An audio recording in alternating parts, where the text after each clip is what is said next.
it's just what I've been growing up with all my life.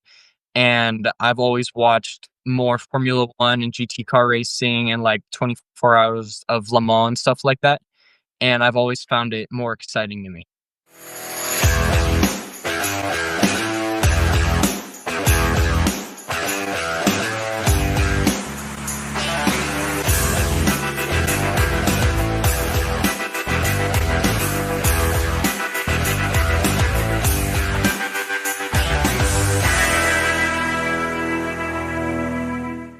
Welcome to the Details Podcast. My name is Dan Williams, Dan E. Williams, and I am your host. And today I have, you're not going to believe this, but another special guest, Mr. Casey Moyer, a young up-and-coming racer who tore the tracks up in kart, is got to sit behind the wheel of a 944 and is racing some Miatas now as he works his way up the ladder to champion. Casey, how are you doing today, sir? I'm doing well. How are you? Well, now that we've gotten past a lot of hurdles, a lot of hazards on the track, so to speak, I'm doing pretty darn good. Um, that was quite an adventure.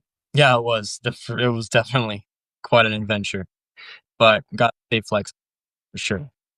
So I think there might even be like a really kind of cool lesson out of what just happened, what we just experienced going through. And before we jump into, into your journey, when you're out there on the track or you're racing or like in anything in life, you get these hurdles thrown at you, and some people, they just kind of freak out and they lose it or they quit or whatever, and you obviously are definitely not that kind of person. So just out of what we just experienced, we had a little bit of technical difficulties getting on here with some audio issues. But when things like that happen to you, even in this situation, you just stayed really calm and collected and kind of sat there and waited for me to get my stuff together. Um, is that something that's a common theme that you kind of run with in most of the areas of your life? Definitely, especially in racing. It's very important that you need to be able to adapt to the situation since it's so unpredictable. But if you're able to adapt to any situation in racing, you can definitely, it's the best way to come out on top. Yeah. And you just proved it. So thank you so much for hanging in there with me. And I'm excited to crack into your career. So I like to jump into the Wayback Machine and just go all the way back. But tell me about your earliest memories of racing, and was there a specific moment that you were like, oh, I want to do this?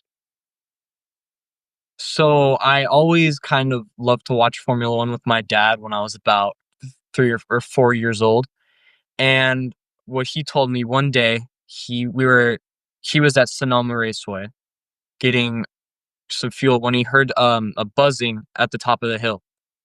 And he drove up there and saw a go-kart track and saw an opportunity to maybe get me into karts. And one day he brought me to Sonoma and showed me like what it was all about and asked me if I'd like to try it. And I was like 4 years old, so it was like, yeah, I'd love to. Um, and we bought a kart from Karts List and tried it and never went back. I loved it so much. All right. Well, so 4 years old. I mean, I I was wrecking a plastic like big wheel thing and wrecking into the wall and falling over at 4 years old. Do you have any memories from that age of like your first laps sitting behind the wheel and kind of how that felt? Yeah, for sure. My first time driving, I was 5 years old at Kinsman Kart Club in Dixon. Um, and I felt like I was going 100 miles an hour. It felt so cool. I was going like 11 my first time, but it felt so cool. And just having control over a vehicle, just the adrenaline was amazing. Yeah, I would imagine that kind of like, and when you're a little kid like that and you see your dad or adults doing something, like even driving the darn car to the store to, get a loaf of bread, like you were taking that role as an adult, which has got to be, Incredibly cool. So with that, your dad, obviously your dad is into racing too, and that's kind of something that led to that journey. Um, did your pops ever do racing or participate in motorsports, or has he always just been a fan? He's always been a fan. He has not raced himself. He did actually get a kart and raced with me when I was younger, but he never actually raced in cars. And so your dad's 944 played a really big role in your journey. Maybe not not when you were 4 years old, maybe, but later on. What was it like driving that at Laguna Seca? It was And amazing. yes, I'm super jealous of that. It was a great experience. That was actually my first ever time driving not only a stick shift but a car on something other than a parking lot. Um, and it was just we were planning on selling it soon, and we had so many great memories in that car, and it was just a really great way to have one last memory in that car. Okay, so you've already been driving a cart, which is a little automatic kind of thing. This is your first time driving a stick. Now, if I go back and I think about when I learned how to drive a stick shift, there was a lot of stalling at first, like figuring out how to the ratio of letting the clutch out and all that. How did that go for you? Was it just like you got in there and you nailed it right away, or was there a little struggle? When I was younger, we used to always bring the 944 out to a parking lot and practice driving stick and downshifting and upshifting. So it wasn't too much of a struggle. Definitely the 944 though is one of the harder cars to drive in manual transmission. But I do not recall stalling, which is a plus. It was mostly getting a feel for upshifting and downshifting on a real track where I can have some real speed. Gotcha, gotcha. And you didn't have to try to attempt the hills of San Francisco right away No, either in there, which is definitely a little makes you break out in a little sweat the first time you have to try to go up a hill with a stick shift. All right. So your family, they're big supporters of your racing, obviously. How do they support your racing? I mean, your dad kind of got you out there and on the track, but now it turns into, quite a bit more than that. Is it's really expensive and you can't just go to, just your local neighborhood track only and race. yeah. My family has been so supportive with all my racing, and it's also one of my favorite way to bond with, especially my dad. Um, every single step of the way he's been there, and I'm just super grateful that he's been with me every single step of the way and supported every single decision I've made in racing, and my mom and my sister. All right. So if we think back all the way back again to that first kart race, was there any funny or memorable moments that you can remember from like the early days of karting?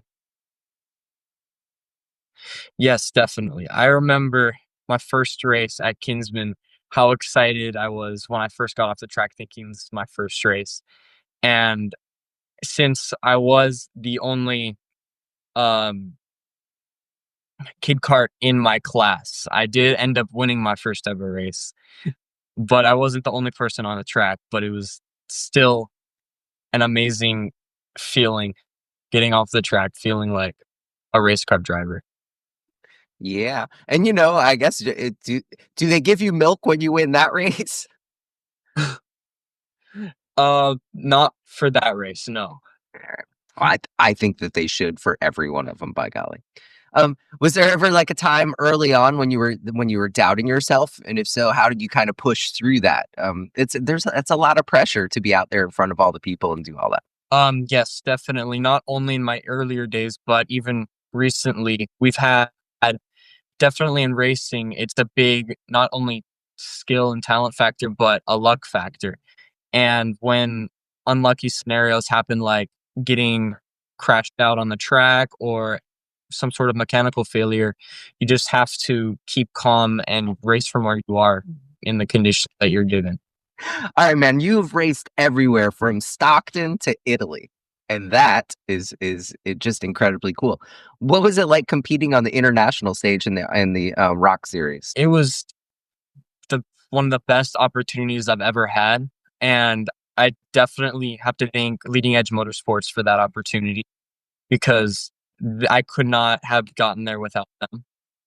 I had been racing with them, I want to say, for maybe 4 years at that point, maybe 3 or 4 years, and I got I was invited by the kart brand that I was racing with, and it's just such a great opportunity to drive on that level.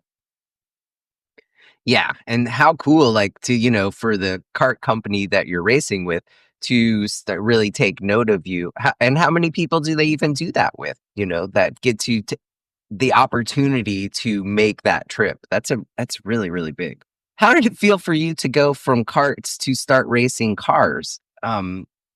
I know, like, with the carts, there's no power steering, and you'd think even though that it's little, it's like super easy. But my arms were really tired after I did it. And you move into the cars, and you've got more modern features and power steering and brakes and all that. How did it feel to go from into cars right from carts? It was definitely a big difference and a big jump, but I believe from karts to Spec Miata, yeah, I don't believe the Spec Miatas have power steering, but they are definitely about as close as cars get to karts, except apart from the manual transmission. And it was definitely a big jump, and it was one of the best decisions I've ever made. So, you got your SCCA license even before you had your driver's license. Is that pretty common for guys to get that license? Because that's that's in a regular kind of like in a Miata car, right? That's in a regular car. Is it pretty common for guys to get that SCCA license, or is it something that usually happens after you have your regular driver's license?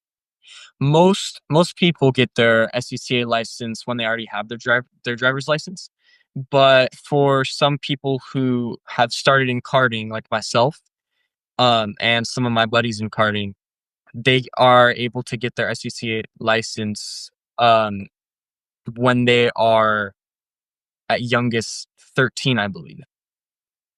Not a lot. It's not very common, but it does.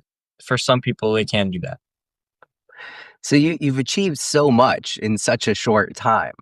Like, how do you keep yourself, grounded and your attitude in check and in a positive, you know, if I, well, here's what I'm saying. If I was doing what you're doing, I'd feel like I was pretty cool. How do you keep everything in check and your attitude and your head on straight? I honestly just take everything as it comes. If you could race any car from history, from the very beginning, what car are you sitting down behind the wheel of and racing? If I were to pick from any car from the past, I would love to drive Ayrton Senna McLaren. I've always admired that car so Fair, much. fair, fair. All right, let's talk a little bit about your life beyond the track. You're an honor roll student, a varsity tennis player, and a tenor saxophone player. How in the heck do you balance all of these other activities and racing? Definitely, I like to keep myself busy with a lot of different types of activities. I balance these activities just by compartmentalizing each activity, focusing on one activity at a time. So when I'm playing my saxophone, I'm only thinking about playing my saxophone. When I'm racing, I'm only thinking about racing. If I'm doing school, I'm only thinking about my studying. And if I'm playing tennis, I'm only focusing on tennis. Man, so tell me a little bit. Let's just dive a little bit into what you're doing in each of those things. What are we thinking that when we're in school?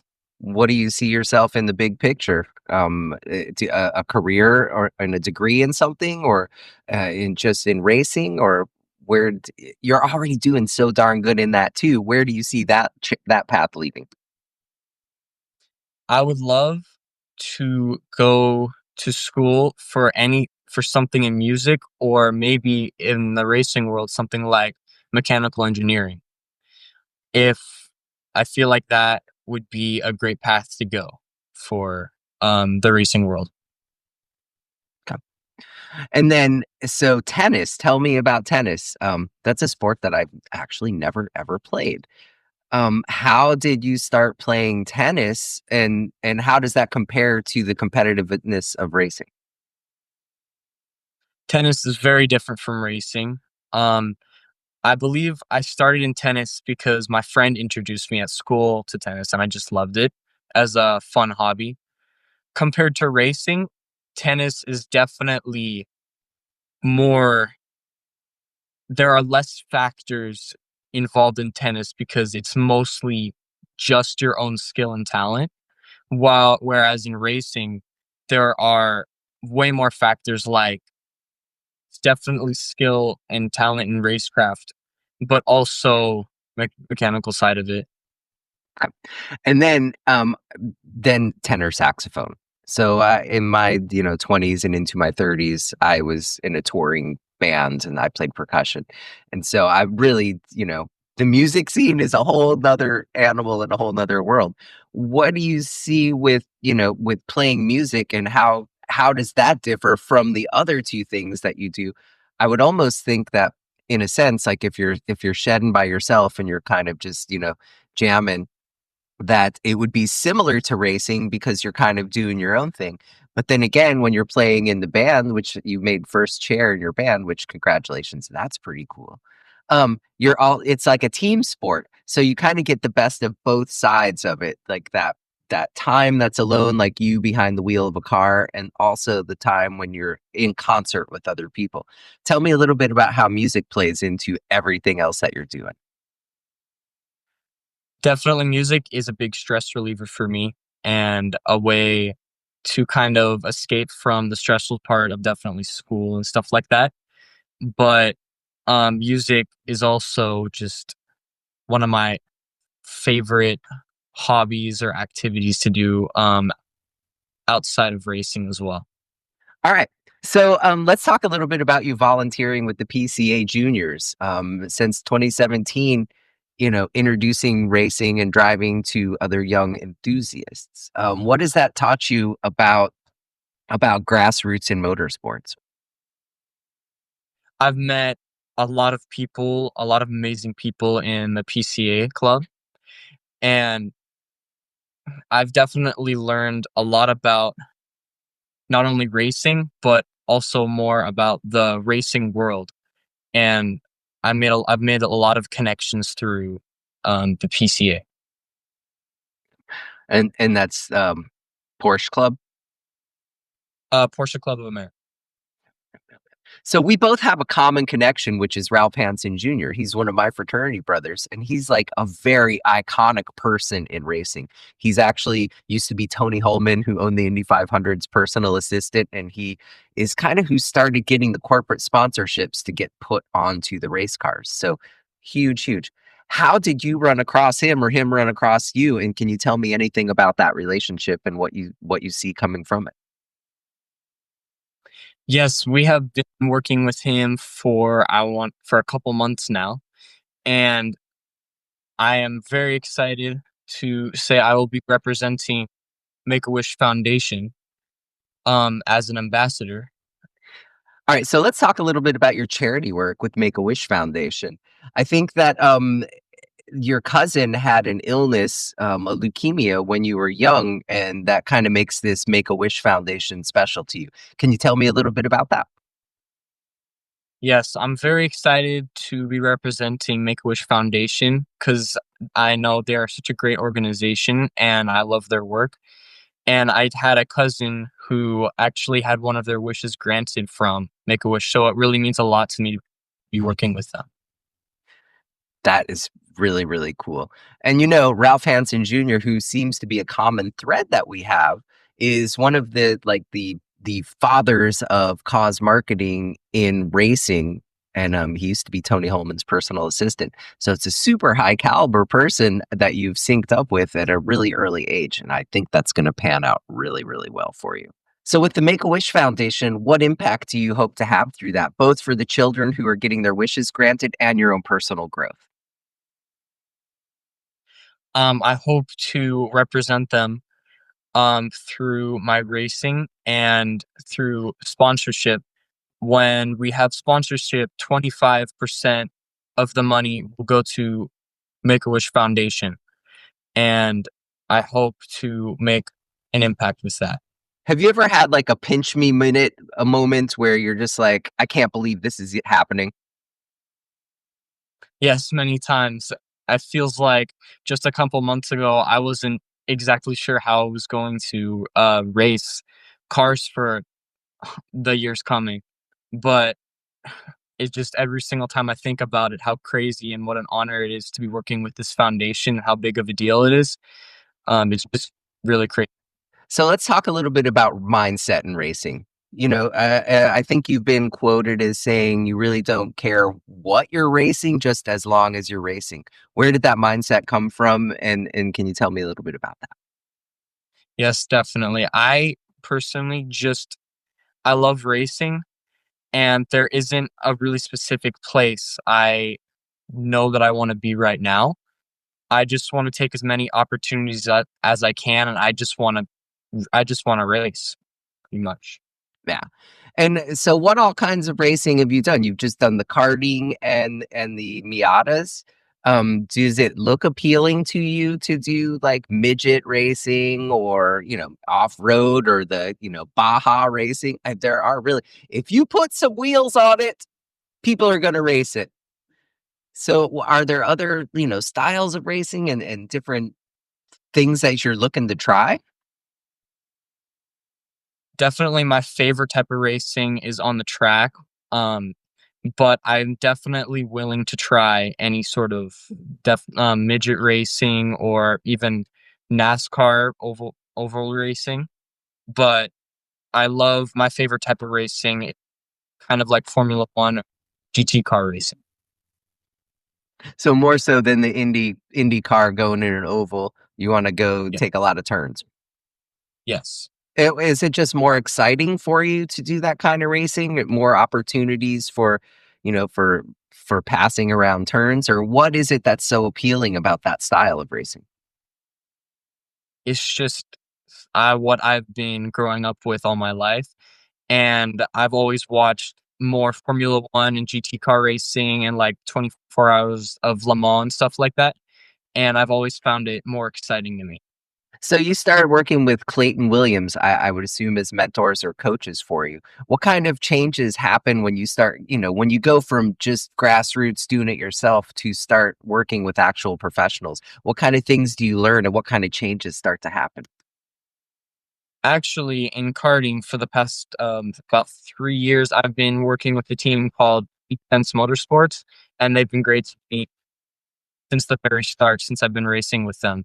And I've had a lot of success with that team in karting. But going into cars, I it's definitely very different setting. Actually, now I think about it, not very different from karting. So there's a lot of pressure when you're racing too. Like, I would imagine. First, tell me a little bit about like what race day is like from the time that you wake up and you open your eyes to kind of, do you have any rituals or what do you do for that day of racing? Describe to me a perfect day of racing. Perfect day of racing for me is definitely just definitely finishing every session for sure. No mechanical failures or anything like that. And for sure, just just good hard racing every session, clean racing, um, and of course a win. And the people that you've worked with, like mentors and coaches, is there like one piece of advice that's kind of stuck out to you that really just resonates with you every time you get behind the wheel? Every single time I go out for a session, what helps me focus and calm down the most is just going out there with the mindset I just need to have fun. So I know like back when I was in high school, I wrestled and I would listen to Eye of the Tiger every time before I had a wrestling meet. Do you have any like rituals like that, or do you tap the car on the left mirror, or do you like do circles around the car or anything? I know that race car drivers have a lot of crazy rituals and stuff like that. When I'm driving to the track with my dad, every once in a while we'll listen to Thunderstruck as a kind of a song to get me in the mood for racing. That's what I'm talking about right there, right there. Do you what number do you put on your car? Do you have a certain number that you rock with all the time, or is that something that changes all the time? And how do you even choose that? Yes, my number has always been 37, although in karting, as you go up from class to class, it'll either be like 137, 837, 937, depending on the class. But for me, it's always been 37. And then when you get your cars, you kind of have your theme, everything is matching. How did you work with just you and your pops on making your color scheme and your branding? Because it's very branded to you. And do you stick with that as you move up in different races? Yes, actually, the logo of Moyer Sport, my brother and my father created together, and um, kind of grew the specific style of it. And what's next for you? Do you have a certain series or a team that you're looking to, that you're kind of eyeing as your next level as you keep climbing up the rung? So in 2025, I am going to race with Clayton Williams Racing as I did for the end of this year, and I'm looking to race the Mazda Teen Challenge in 2025 in NASA to kind of build my way up the rank. You're just achieving so much at a young age, which is just spectacular. Um, what do you hope that, as you're, and I know this is kind of a tough question that you'll look back on in 20 years and it'll be much, much more clear to you. But what do you hope to, gain and grow as both personal and as a driver as you're going up through these levels of racing as you're climbing? I believe I'm going to answer this question a little bit differently, but I believe that racing has matured me as a person, and a lot of people just matures you since you're racing at a younger age. Okay. So here, these are just going to be some kind of fun hypothetical questions that I'm going to throw at you. If you had unlimited funds, and we both know that in racing, that is the one thing that will hold a man back more so than a governor underneath that gas pedal is not having the funds to get out there and really do it right. But if you had unlimited funds to build your own dream team, who would you hire and what car were we going to be racing? So I would definitely race a Porsche. Um, but if I were to race a series, I know Porsche isn't in Formula One, but I would race in Formula One because that was my dream as a younger driver. Um, but it is now known that you need to be very rich and born with certain opportunities to get into Formula One nowadays. Now, since you've moved from kart and you're into Miatas, does drafting play a different role from moving into the car that has that wider and bigger body that you're trailing behind? It is very similar to karting, but it is more exaggerated in on the big track for sure because of the larger cars. Yeah, and what's that feeling like when you and I mentioned to you that last weekend I went go kart racing. And it felt so cool when like, we came around this turn and we went around here, and then it had a little hairpin turn, and I went inside and I passed 2 people. Of course, one of them was my friend Eddie, who's a drag car racer, and It just felt incredible. But it felt so, so cool to make that pass. How does that feel? Like, I mean, you it seems like when you're out there on the track, you hit these emotions. Like when I did that, I was so pumped up.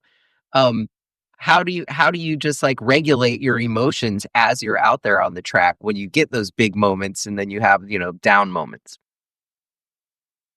Definitely, you have to stay focused no matter what happens. But every once in a while, it's really satisfying to have the great past moments or like great momentum when you have great momentum on the track moving forward. Yep, yep, yep. So if racing were to become illegal tomorrow, what would be the next adrenaline filled sport that you would kind of gravitate towards? Oof, I don't know, but activity wise, one of my favorite things is roller coasters. Stands to reason. That makes a lot of sense. Makes a lot of sense. And so you don't have your regular driver's license yet. What are we looking to get for your first car that you're going to put on the road and start driving to school and yada yada? So we actually already have it. My dad and I bought a 1984 Volkswagen Scirocco, and he has owned 4 Scirocco's in his past, so he knows everything about working on them, and that'll be the car that I'll be driving and that he'll teach me how to work on. Nice. Now, when you guys are doing all of this racing, that's a great. I How I miss this, I don't even know. But who does the work on the car? Like when you go out to the track, is it you guys doing the wrenching out there, or do we have people that are helping us do that, or what does your team look like? So, again, I race with Sense Motorsports, or I have been for the past 3-ish years. And for smaller club races, a lot of the time my dad would wrench on my cart.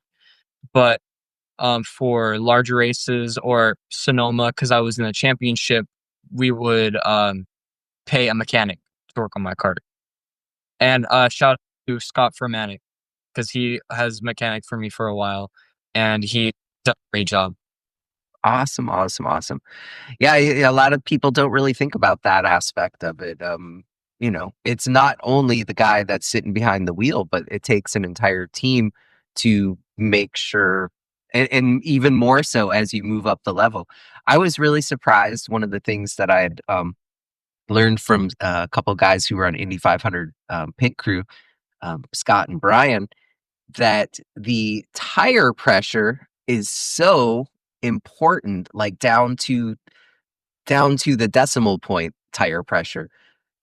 In the cars that you're in right now at the level, can you really tell a difference if the tire pressure is off by like even a pound? Definitely, because the racing is so close. Like when you qualify, the difference between the top 10 can be within a tenth of a second. So each little difference in the kart setup will go a long way. And how when you're driving the car, how are you feeling those things? Because being especially as you move up the ladder into larger cars and different cars, how do you learn to feel those little idiosyncrasies and little tiny things that are going to make that difference? So as you get more experience in the car, you can start to feel those micro differences because you'll feel what it feels like when it's good and you'll feel when it feels like when it's bad. It's just about getting seat time and figuring out exactly that's making it feel better. And now most people think about like a pit stop in the big races, right? These are smaller races that you're doing where it's a much shorter. You don't really take pit stops during these races where you have to come in and change stuff and then get back out on the track, correct? Instead of it being based on the number of laps, it's basically do as many laps in 20 minutes. It's just racing, but it ends after the race ends. There's one lap to go after 20 minutes instead of you do 30 laps. All right, I'm just going to throw some rapid fire questions at you. These I don't even want you to think about too much. I just want you to throw an answer at me as I say them. Ready? Oh, yes. Favorite racetrack? I want to say Sonoma Raceway so far that I've driven on for Spec Miata. Okay. Your favorite pre-race meal or snack? Jack in the Box breakfast burrito. Meatloaf. Your dream car to drive on a day off?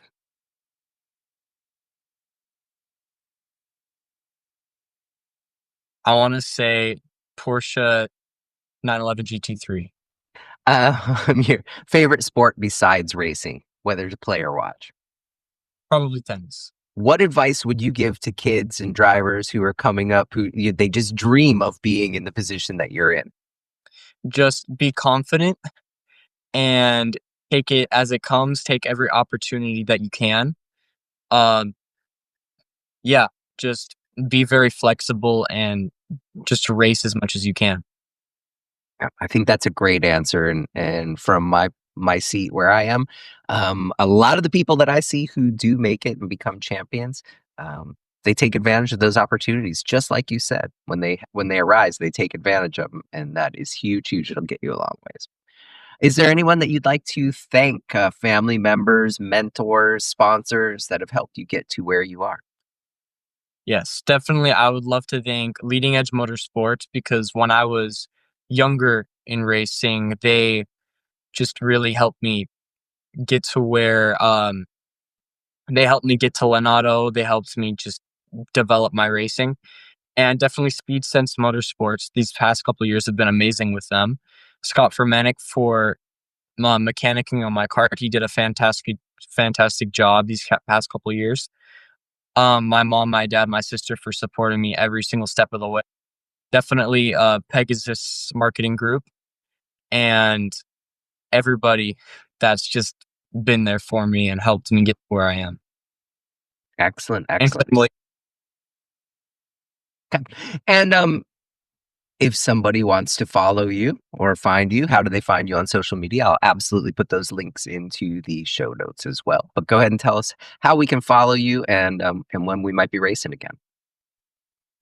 definitely, I have an Instagram. I believe it's called Casey_Moyer7 or Casey Moyer7. My dad has a Facebook page called Moyer Rensport, I believe. Awesome, awesome, awesome. Well, man, thank you so much for your time. And again, I think I mentioned this early on, but after you get big and famous and you win big, the Grand Prix or the F1 championship, you got to come back on and give me a second interview. Yeah, thank you so much. It was a pleasure. Awesome.